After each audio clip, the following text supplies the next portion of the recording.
ਲਓ ਸੱਜਣੋ ਤੇ ਮਿੱਤਰੋ, ਫੈਸਲਾਬਾਦ ਦੇ ਵਿੱਚ ਬੜਾ ਅਫਸੋਸਨਾਕ ਵਾਕਿਆ ਪੇਸ਼ ਆ ਗਿਆ ਹੈ ਕਿ ਫੈਕਟਰੀ ਦੀ ਛੱਤ ਡਿੱਗਣ ਦੇ ਨਾਲ 3 ਮਜ਼ਦੂਰ ਸ਼ਦੀਦ ਜ਼ਖਮੀ ਹੋ ਗਏ ਨੇ। ਜ਼ਖਮੀ ਕੀ, ਰੈਸਕਿਊ 11 ਦਾ ਕਹਿਣਾ ਹੈ ਕਿ ਬਹੁਤ ਸੀਰੀਅਸ ਕੰਡੀਸ਼ਨ ਹੈ ਉਹਨਾਂ ਦੀ। ਵਾਕਿਆ ਜਨਾਬ ਕਿਸ ਤਰ੍ਹਾਂ ਪੇਸ਼ ਆਂਦਾ ਹੈ, ਸਮਾਲ ਸਟੇਟ ਇੰਡਸਟਰੀ ਦੇ ਵਿੱਚ ਜਨਾਬ ਅਮਰਵਾਲਾ ਐਮਬਰਾਇਡਰੀ ਹੈ ਜਨਾਬ, ਉਹਦੀ ਜਿਹੜੀ ਛੱਤਾਂ ਸੀ ਨਾ ਉਹ ਕੋਈ ਨਾਕਸ ਸੀਗੀਆਂ, ਕੁਝ ਬਣ ਰਹੀਆਂ ਸੀਗੀਆਂ, ਲੇਕਿਨ ਉਹ ਜਿਹੜੀਆਂ ਨਾਕਸ ਛੱਤਾਂ ਦੇ ਥੱਲੇ ਜਦੋਂ ਮਜ਼ਦੂਰ ਕੰਮ ਕਰ ਰਹੇ ਸੀਗੇ, ਮਜ਼ਦੂਰ ਕੰਮ ਕਰਨ ਦੇ ਦੌਰਾਨ ਛੱਤ ਇੱਕੋ ਵਾਰੀ ਨੀਚੇ ਡਿੱਗਦੀ ਹੈ ਔਰ ਮਜ਼ਦੂਰ ਮਿੱਟੀ ਥੱਲੇ ਦਬ ਜਾਂਦੇ ਨੇ ਔਰ ਸ਼ਦੀਦ ਜ਼ਖਮੀ ਹੋ ਜਾਂਦੇ ਨੇ।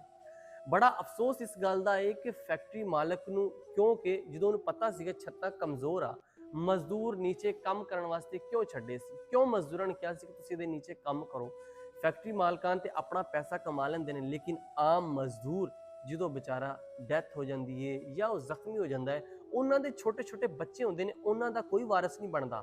ਫੈਕਟਰੀ ਮਾਲਕਾਂ ਸਿਰਫ ਉਦੋਂ ਤੱਕ ਉਹਨਾਂ ਦੇ ਹੁੰਦੇ ਨੇ ਜਦੋਂ ਤੱਕ ਹਸਪੀਟਲ ਦੇ ਵਿੱਚ ਐਡਮਿਟ ਨੇ, ਤੇ ਫੈਕਟਰੀ ਮਾਲਕ ਨੇ 2-4 ਕੋਈ ਥੋੜਾ ਜਾਣਾ, ਕੋਈ 5-10 ਹਜ਼ਾਰ ਰੁਪਏ ਦੇਣਾ ਤਾਂ ਕਿ ਗੱਲ ਵੱਧ ਨਾ ਜਾਵੇ, ਦੂਰ ਨਾ ਕਿਤੇ ਜਾਵੇ, ਜਨਾਬ ਉਹਨਾਂ ਨੇ ਦੇਖ ਕੇ ਤੇ ਗੱਲ ਠੱਪ ਕਰ ਦੇਣੀ ਹੈ।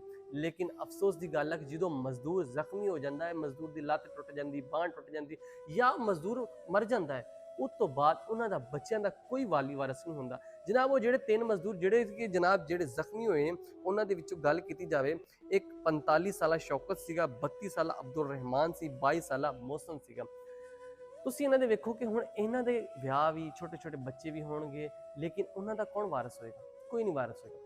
ਲੇਬਰ ਨੂੰ ਜਿਹੜਾ ਅਦਾਰਾ ਵੇਖਦਾ ਹੈ ਉਹ ਬਿਲਕੁਲ ਖਾਮੋਸ਼ ਤਮਾਸ਼ਾ ਹੈ, ਉਹ ਆਪਣੀਆਂ ਮੰਥਲੀਆਂ ਲੈਂਦੇ ਨੇ, ਜਾ ਕੇ ਆਪਣੀ ਗੱਲ ਮੁਕਾ ਦਿੰਦੇ ਨੇ, ਲੇਕਿਨ ਮਜ਼ਦੂਰ ਵਿਚਾਰੇ ਆਏ ਰੋਜ਼ ਫੈਕਟਰੀਆਂ ਥੱਲੇ ਆ ਕੇ ਦਬ ਕੇ ਮਰ ਜਾਂਦੇ ਨੇ। ਮਜ਼ਦੂਰ ਲੱਤਾਂ ਬਾਹਾਂ ਤੜਾ ਲੈਂਦੇ ਨੇ, ਲੇਕਿਨ ਮਾਲਕਾਂ ਨੂੰ ਕੋਈ ਫਰਕ ਨਹੀਂ ਪੈਂਦਾ, ਕਿਉਂਕਿ ਮਾਲਕਾਂ ਨੂੰ ਕੀ ਫਰਕ ਪੈਣਾ, ਮਜ਼ਦੂਰ ਇੱਕ ਗਿਆ ਨਵਾਂ ਆ ਜਾਏਗਾ, ਦੂਜਾ ਗਿਆ ਨਵਾਂ ਆ ਜਾਏਗਾ। ਲੇਕਿਨ ਇਹਦੇ ਤੇ ਸਵਾਲੀਆ ਨਿਸ਼ਾਨ ਹੈ ਜ਼ਿਲ੍ਹਾ ਇੰਤਜ਼ਾਮੀਆ ਤੇ ਫੈਸਲਾਬਾਦ ਦੀ ਜ਼ਿਲ੍ਹਾ ਇੰਤਜ਼ਾਮੀਆ, ਉਹਨੇ ਇਹਨਾਂ ਉੱਤੇ ਕਿਉਂ ਨਹੀਂ ਐਕਸ਼ਨ ਲਿਆ?